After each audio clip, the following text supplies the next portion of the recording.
ஆச்சி அதிரசமா விடுங்க, கையில தட்டி சூடான எண்ணெயில பொரிச்சா அதிரசம் ரெடி. விஜயின் பிரச்சார பேருந்து ஓட்டுநர் மீது வழக்கு பதிவு செய்யப்பட்டிருக்கிறது.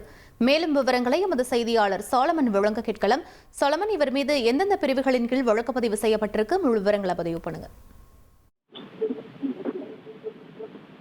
கரூர்ல தாவேகா தலைவர் விஜய் தேர்தல் பரப்புரையின் போது அப்போது கூட்ட நெரிசல்ல சிக்கி 41 பேர் உயிரிழந்த சம்பவமானது பெரும் அதிர்வலையை ஏற்படுத்தி கொண்டிருக்கிறது. இந்த சம்பவம் தொடர்பாக இதற்காக சிறப்பு புலனாய்வு குழு ஒன்றும் நீதிமன்றம் அமைத்திருந்த நிலையில நாளை முதல் அதன் விசாரணை துவங்கும் என போலீசார் தரப்புல தகவல் தெரிவிக்கப்பட்டது. இதற்கிடையே சென்னை உயர்நீதிமன்றத்தில் இது தொடர்பான வழக்கு ஒன்று வந்தபோது அப்போது பல்வேறு கேள்விகளை நீதிபதி முன்வைத்தார். குறிப்பாக அந்த கரூர்ல தேர்தல் பரப்புரைக்காக விஜய் வாகனத்துல வந்திருந்த போது அவரது வாகனம் மோதியதுல 2 இருசக்கர வாகனம் மோதி அவர்கள் கீழே விழுந்தனர்.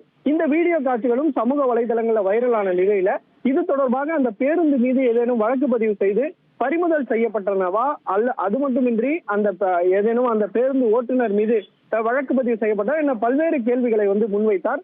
இந்த நிலையில இது தொடர்பாக தற்போது கரூர் போலீசார் ஒரு வழக்கு பதிவை செய்திருக்கிறார்கள். இந்த சம்பவம் எங்கே நடைபெற்றது என்ற தெரிவு என்றால் கரூர் தவிட்டுப்பாளையம் சோதனை சாவடி அருகே தான் இந்த விபத்தானது நிகழ்ந்திருப்பதையும் போலீசார் கண்டுபிடித்திருக்கிறார்கள்.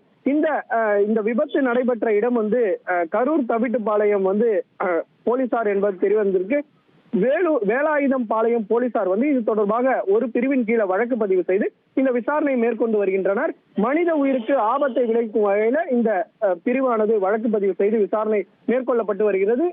நடிகர் விஜயோட இந்த பேருந்து ஓட்டுநர் மீது தான் இந்த வழக்கு பதிவானது செய்யப்பட்டு முதற்கட்ட விசாரணையில் ஈடுபட்டு வருகின்றனர். அடுத்ததாக அவரது இந்த பிரச்சார வாகனத்தையும் பறிமுதல் செய்யும் நடவடிக்கையில போலீசார் ஈடுபட திட்டமிட்டிருப்பதாகவும் ஒரு தகவலானது தெரிவிக்கப்பட்டிருக்கிறது. அதன் பின்னர் யாரெல்லாம் இதுக்கு காயம் ஏதேனும் ஏற்பட்டிருக்கிறதா அவர்களிடம் வாக்குமூலத்தை பெற முடிவுல போலீசார் ஈடுபட்டிருப்பதாக ஒரு தகவல் தெரிவிக்கப்பட்டிருக்கிறது.